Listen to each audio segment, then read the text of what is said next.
Welcome to the Principles of Success. My name is Nathan, and this is Season 1, Episode 15. And today we are talking about what to do when life punches you in the mouth. And first, just a little bit more on goals. I want to talk about Plan B, because it's kind of a combination of it's a segue point of last week and this week.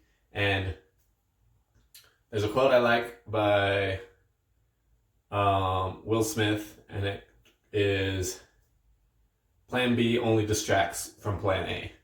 Most successful people talk about how it's important that you put all of your effort into Plan A, because if you're too busy making sure that you have a Plan B, Plan A is going to fail.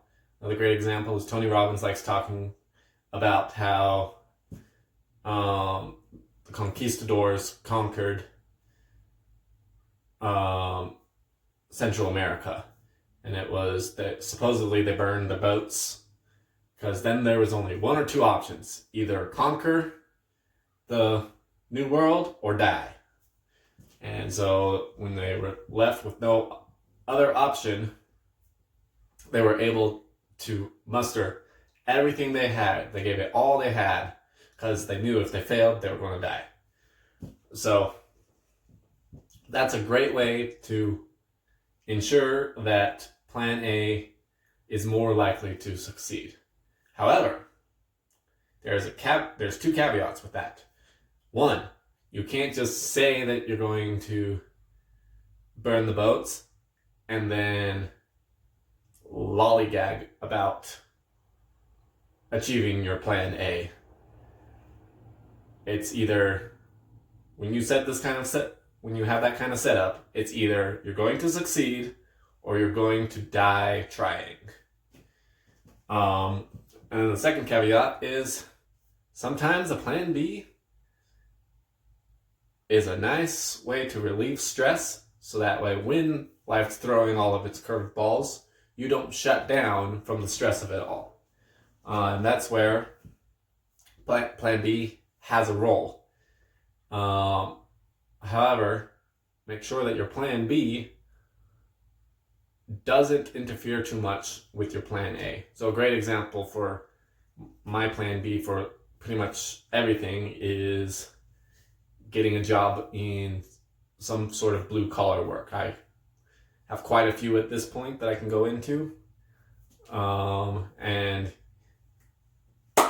sorry, there was a bug. Where was I? But too often people's Plan B is what they're mainly working on. Like, for instance, a lot of people's Plan B is what their major is in college. They're not even hoping to use the degree, and they're spending 4 years of their lives and thousands and thousands upon dollars on this Plan B. Whereas what I'm recommending for a safety net Plan B is just making sure you have a basic skill that will pay basic wages to keep you alive if you screw up. So example for that is me doing maintenance. Other great examples are all sorts of different technical degrees. A lot of them you can get within 3 months to 6 months with very minimal training, and that can always be a good Plan B. It can also be a great Plan A if that's what you want to do. And I have 4 or 5 different fields of Plan Bs that I can go into. So whenever something fails, I'm not worried, because I know that I can recover from it. However, to go back to the part of Plan B distracts from Plan A, there's 2 quotes that I really like, and 2 ancient quotes that I really like. And one is, don't put all of your eggs in one basket. And the other is, if you chase 2 rabbits, you catch none. So first off, the 2 eggs, or don't put all of your eggs in one basket. In terms of investing, great sound advice. In terms of goals, not so much. If you're pulled all sorts of different directions, you're not going to achieve them. If you're making sure that you have safety nets in different categories, so that way if one safety net fails, then it's good. But if you're trying to chase two goals or rabbits at the same time, you're going to go back and forth between the two of them, and they're both going to get away. And that's basically what the difference is between those two quotes. They're both great quotes, but for the eggs one, I view it as a safety net, and for the rabbits one, I view it as a pursuit one. They don't contradict each other.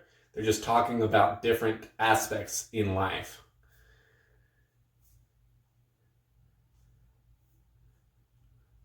And it's important to have safety nets because life's not fair, life's mean, life will throw some punches at you that you never expected. Life is full of suffering. You can't duck the pain. If you try and hide from it, life is going to grab you by the collar and drag you out and beat you up. So expect trouble. Make sure that when that happens, you don't lose the hope. That's the real key. When life is not being too kind with you and everything seems to be going wrong, make sure to try and maintain that hope, maintain that long-term vision, so that way you don't fall apart and think that today is what the rest of life is going to be like. Because if you're thinking long-term, if you're not thinking long-term, a bad day might mess you up, a bad week will really screw you up, and a bad month will virtually destroy you. But if you're remembering that all of this doesn't matter in the long run, because 90% of stuff that we do in life doesn't matter in the long run.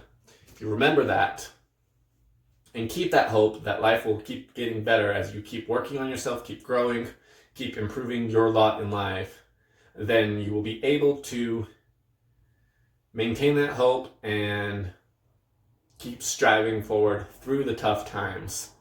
I think I already talked about it a little bit, but a quote I really like is you're either in a storm, headed through a storm, or in a storm, coming out of a storm, or heading to a storm. And bison and cows, one will run in the direction of the storm, the other will run away from the storm. When you run in the direction of the storm, you get through it quicker. When you actively try and improve your lot, things are going to come at you that isn't fun and is going to be hard. The cost of a great future is the present. You're taking all of the suffering in the future and compiling it in the present now, and dealing with all of the discipline and the struggle and all of that, so that way in the future you don't have to deal with it. Because you can either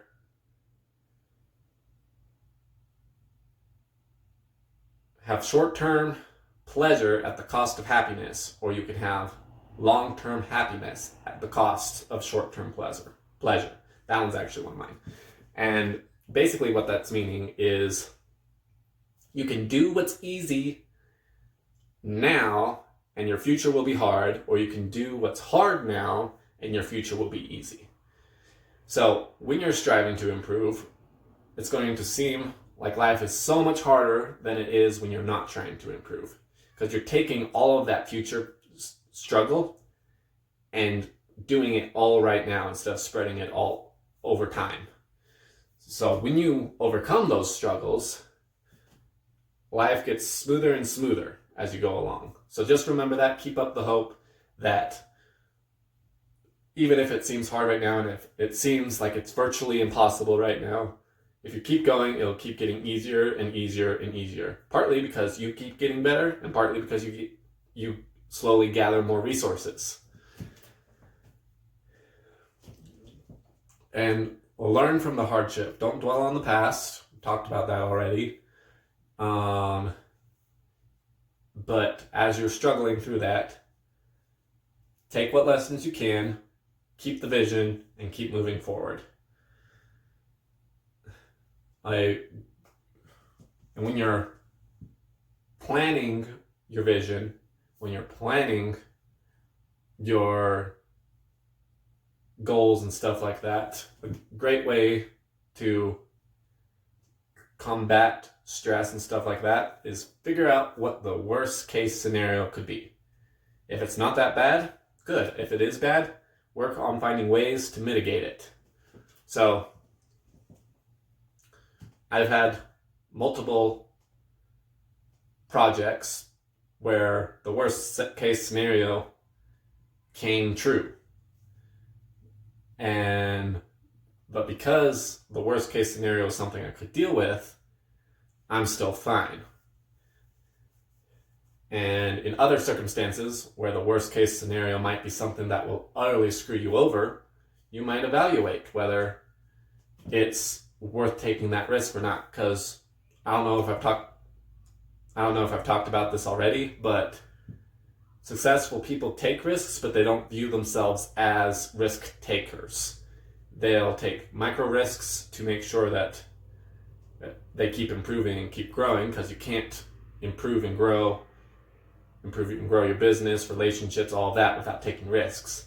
But they don't make risks that will screw them up. So if it's a risk that will screw you over, then either reevaluate whether the risk is worth the reward, or take steps to mitigate that worst case scenario, so that way when life eventually does hit you pretty hard, then you're not caught blindsided, and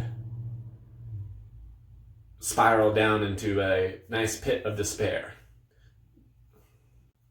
But there's also things in life that you just can't plan for, and those are going to come at you. And when those do come at you, take steps to mitigate your stress. Figure out ahead of time, how do you cope with stress?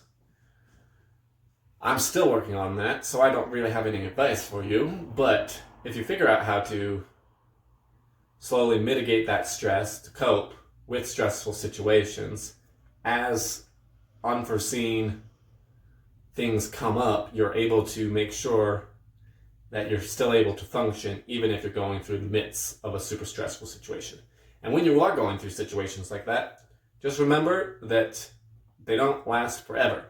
Remember, you're either in a storm or you're headed out of a storm. If you're in the storm right now, you're headed on your way out. So it'll eventually end. This too shall pass. So just make sure that you keep working on it, keep growing, and I think I'm going to end it here. I will see you all next week.